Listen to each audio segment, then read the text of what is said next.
Welcome to the Core Connection. I'm Mira Rubin here with you on Enlightened World Network. And that's Maggie. Maggie's eating her apple, so it's all over her face. Anyway, today's topic is realms of light, planes of light and darkness. And I think it'll be an interesting topic. I'm curious.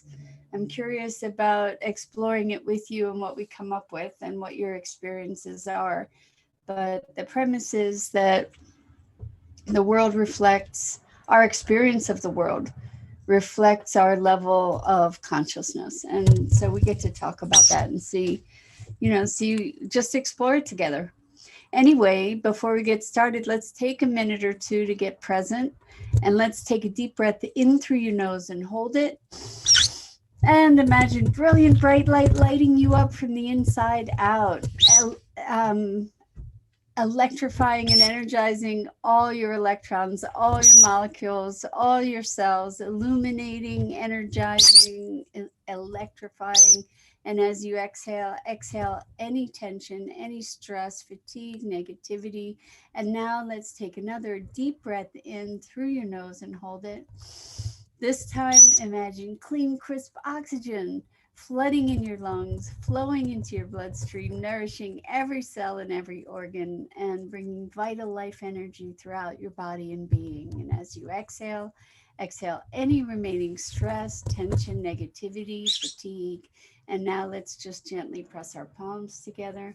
Really softly rub your fingers against your palms and feel the deliciousness of that sensation and how really magical and remarkable it is to have sensation. Like, let's presence ourselves to the magic of that. So today's topic came from a conversation that I had with a friend, and it reminded me of a conversation from a long time ago. I have Actually, there are several conversations that sort of congealed to bring forward this topic of planes of light and darkness. And a lot of us have experienced travels in other dimensions, other realms where we've encountered other intelligences or beings or energies that are light or darker than light. Some kinds of scary experiences and other really transcendent experiences with these other energies. And I years ago had a friend. Maggie dropped her apple. Had a friend who was playing with energies in other realms, and um, she had a group of people that she was working with, and um, they would get together and kind of they were playing. We'll just say they were playing with witchcraft kind of stuff, but dark magic. It seemed dark to me. They were encountering all kinds of demons and dark energies, and it was an interesting thing for me to be aware of, and I just said to her at that time, why when you have the ability to travel in all different realms, why would you choose to be playing with those dark energies? Because what was happening is or people energies, whatever, were attacking each other. There were these battles going on, and it was very high drama and very dark.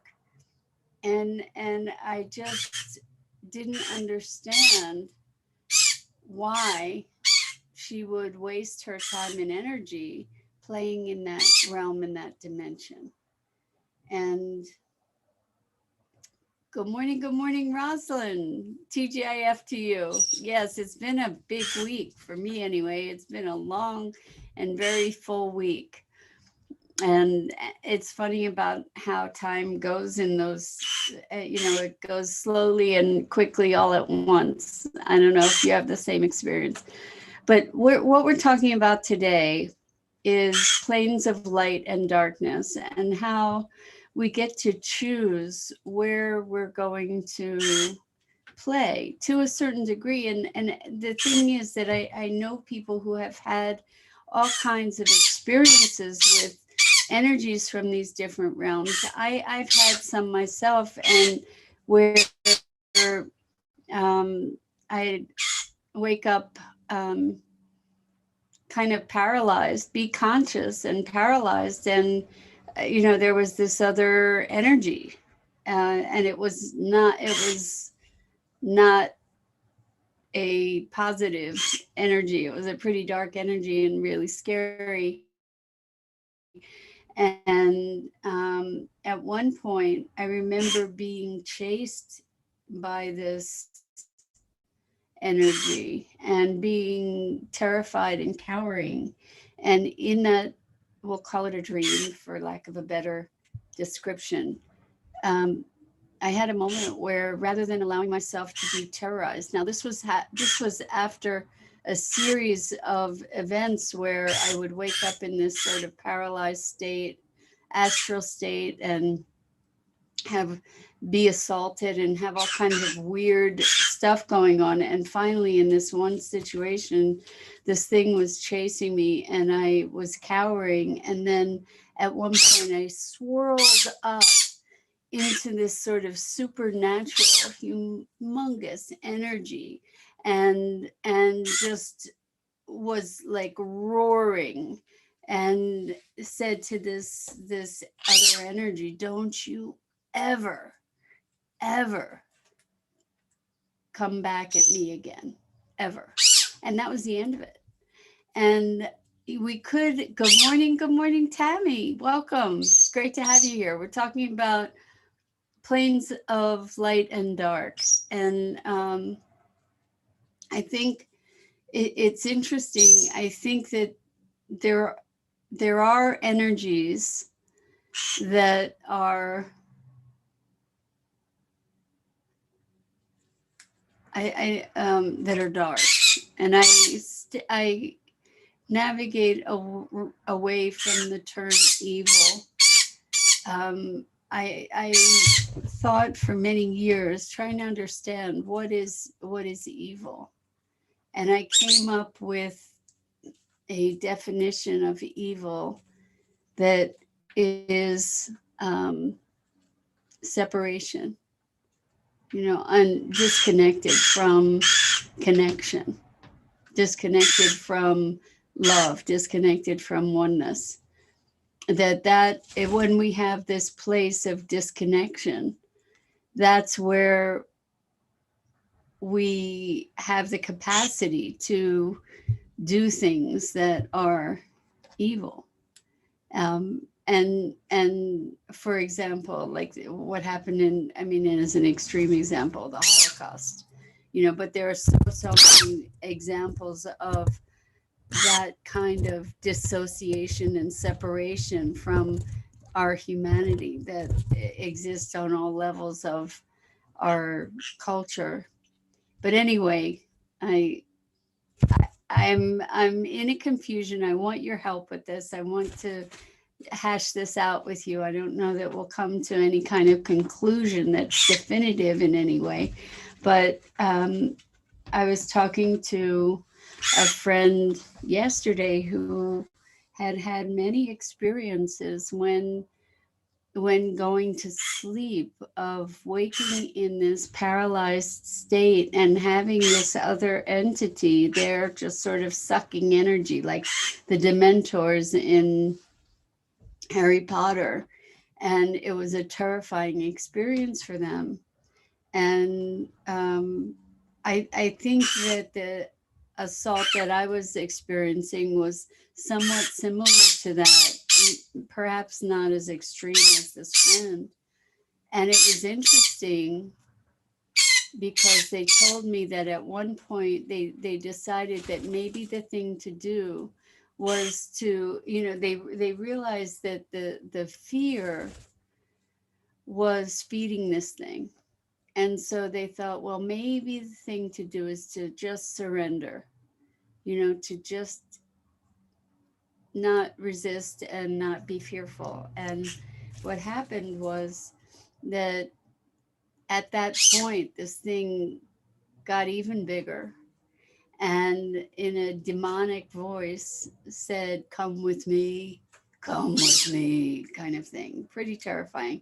However, it was so over the top that my friend found it somewhat comical, and that kind of eliminated that ended it. Just like me rising up in fury here, realizing that this was sort of a comical thing, diffused the situation, and that was the end of it for quite some time anyway. And it occurs to me, like with this other friend that was playing in the realm of dark demons. I said, why play there? It's like playing in the kitty litter box when you could be on the beach. Why do that? And why not play at a higher level, a different dimension, a higher frequency? And I wonder if your experience, if you've had any of these weird, other than, we'll call them sort of supernatural type experiences, and how you've navigated them, and if you notice that there are dimensions of consciousness. And I wonder if, when I was having those experiences, I wonder if it was a reflection of my level of awareness. What I'm playing with is the idea that based on our frequency, we exist in different dimensions and we attract different types of experiences. And when our frequency is tuned to, I don't want to make this a right and wrong thing or a good or bad thing, but I'm wondering if when our frequency is tuned to different, or when we're tuned to different frequencies, if we have access, if we actually kind of catapult into different dimensions of being. That's the question. And so at different frequencies in these different dimensions of being, there would be different types of energies. At least this is my imagining. I wonder if that makes sense, or if anybody can give feedback around that. What do you think? What's your experience? Because I noticed that my experience of the world shifts radically based on how I'm feeling, right? So if we're in a state of depression, the world looks like a very different place than when we're in a state of bliss. And I'm not saying that we consciously draw these energies to us. Although I think we can, but based on where we vibrate. So for instance, if we are in fear, then that's a certain frequency, and it could potentially be I'm hypothesizing here, and this is hypothetical, but I just wonder if when we are at a higher frequency, if these energies just don't exist on that plane, like at a I don't even know if I'll say higher, but at a certain frequency, perhaps those dark energies don't even exist.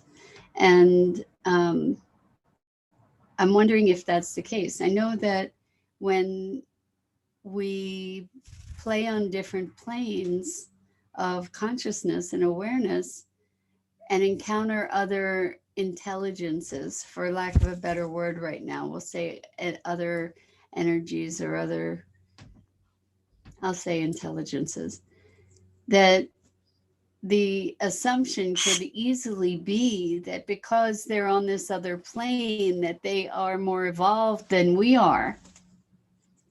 And years ago, I learned, right or wrongly, I learned that that's not the case. That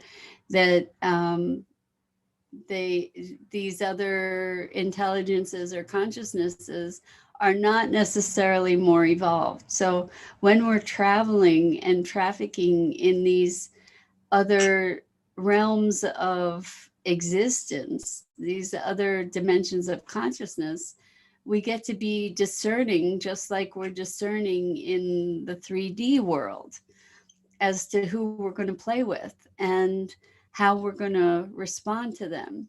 And what in my personal experience, I can say that recognizing my own sovereignty and strength in those realms is an important thing.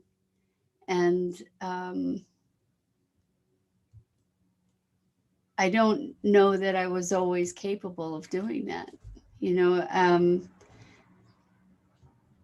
when we're moving through the unknown, you know, in like the really truly unknown, like where we don't even have expectation or understanding of what this other dimension of being might be, then one of the things that we get to do is to project safety and wholeness and integrity and strength, right? So that we can maintain ourselves in these other realms. I don't know if I'm talking out of left field for you guys. If you have had any experiences like this, my assumption is that it's more likely that you have than that you haven't, given that you're part of this Enlightened World Network group of people who have had lots of extraordinary experiences in moving into our awakening. And I don't know if I'm painting myself into a corner here. You know, I'm really in a phase of exploration to try to understand this. And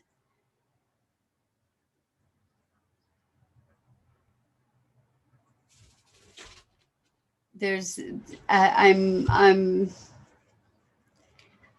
this is a day of curiosity and questions. So play with me here. Play with me here. Let's see, you know, what kinds of experiences have you had, and how have you navigated them? You know, I know that there are a lot of folks who get guidance, you know, who hear voices, who talk to angels, who travel in different dimensions, who have lucid dreams. We were talking about that yesterday.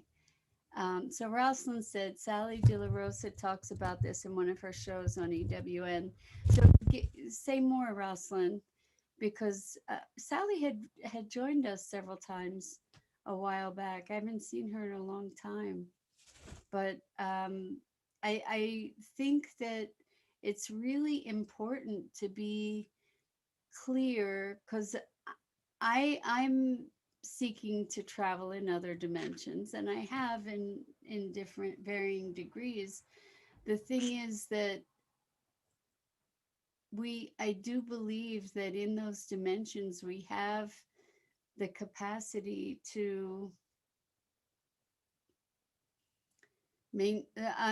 I'm going to say maintain our sovereignty, maintain our wholeness, our integrity, to be less susceptible to these influences from other realms. You know, like just the same way that we've talked about discernment while we're awake, and honesty in terms of assessing situations and people, and um, knowing in our gut that we shouldn't be there, but then overriding that. I think that in these other realms where things are so much more fluid, we need to be ever more clear in those realms. So Rosalind, thank you for sharing. She said that an entity, Sally De La Rosa said that an entity attached to her, and she talked about ways to do a clearing. Yeah, so this is actually what we're talking about. And you know what, we don't have to go to other realms to be talking about planes of light and darkness, because a lot of us are familiar with the notion of cutting of cords, and how there's this psychic connection that happens between people. It doesn't have to be in a psychic realm, it doesn't have to be in another dimension, but people gain attachments to each other and potentially draw energy or exercise influence through these connections. And so it doesn't even have to be a supernatural kind of entity. We could be looking at, oh, excuse me, I must have let something go there. We could be looking at how we have these codependent kinds of relationships with other people, and talk about cutting of cords. And same thing as doing a clearing with these other energies. It's interesting because I think when we come back to the notion of connecting to our hearts, our authentic hearts, and the power of love, that love, love is, in my lexicon, is not just rainbows and sunshine. Love is the cleansing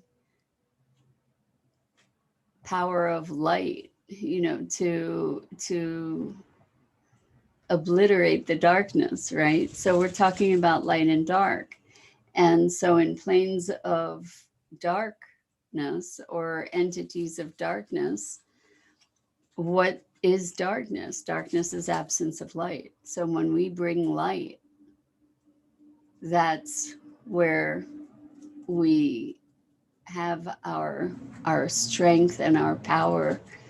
And I believe, and I'm playing with this idea, I don't believe it with conviction, let's say, but I'm entertaining this idea that as we be more love, there's less of that darkness that can even come to approach it. And in cutting these cords, whether it maybe cutting the cords is also just clearing our space with love, allowing and inviting any other energies that are not part of our field to leave. This is something that I've been playing with lately. And it's not even just an invitation, I say inviting, but we can also require them to leave by just making our field whole and full. And I'm curious, Rosalind, about what kinds of clearing practice Sally shared, but I see that we can envision cutting cords. And if we're going to do that, maybe we envision that we're doing that with a lightsaber of love, the brilliant cleansing, purging power of love. Maggie's on the plant again. So you've got to imagine this plant. It's just the most amazing thing. It is, I keep talking about it, but its flowers are getting ready to bloom.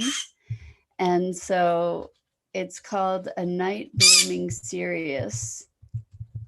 I'm going to see if I can put a a link to some images for you. It's just the most remarkable plant. So I'm just going to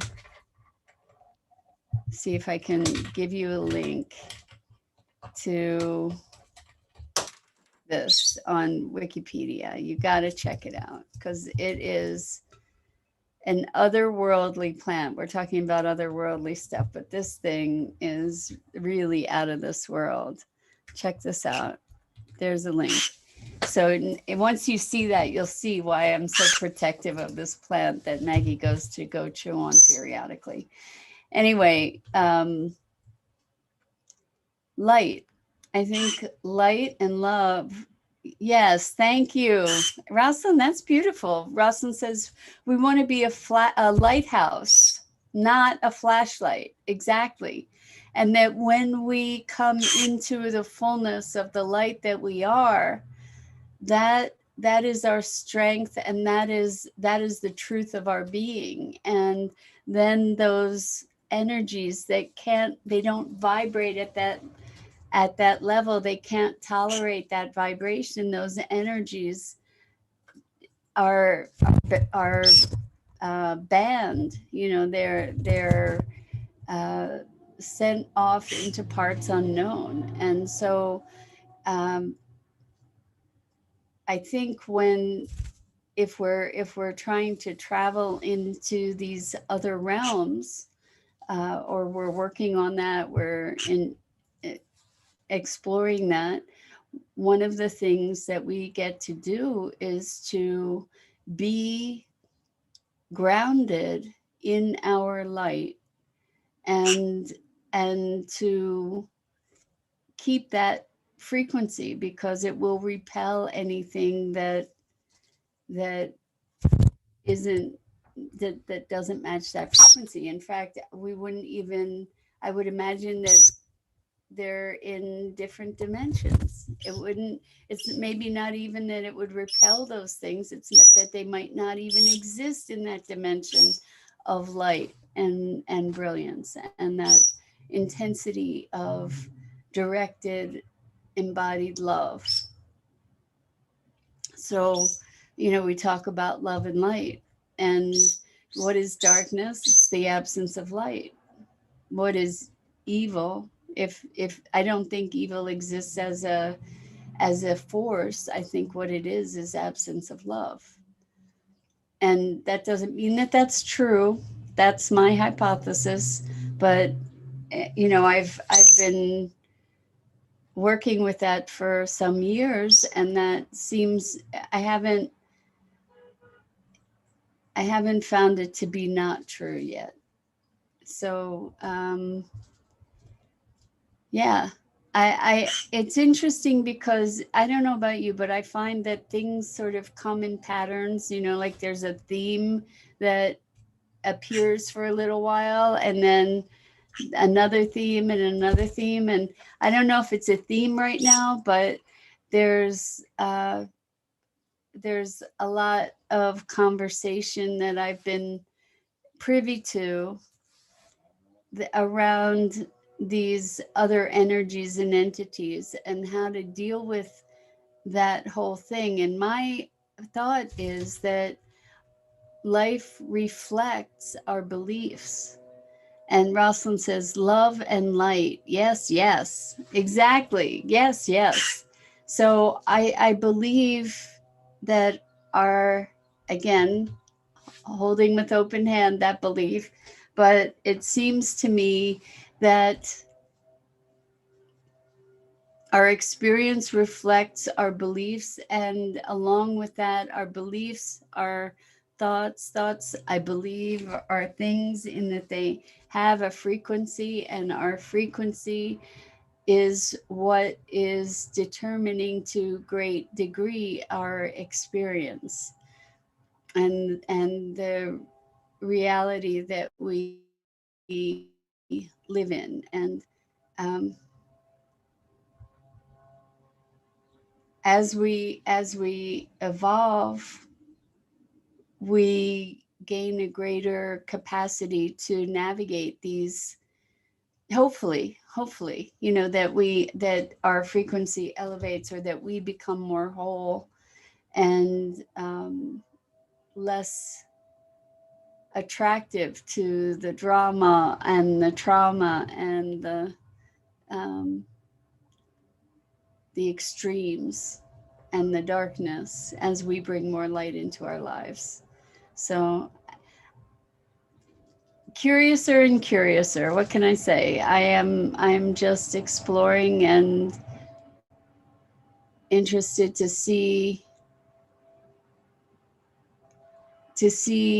more of, I was going to say to see more of the truth, but I don't know that that's the case either. If the world reflects our beliefs and our frequency. So anyway, this is a Friday ramble. What can I say? Um, we can go into the weekend pondering these things, and really, I guess in the long run, maybe it doesn't even matter. Although uh, moving into the light, brighter and brighter, being that lighthouse, um, is is the way that I'm headed, and my guess is that you're headed there as well. So we might as well all go together, right?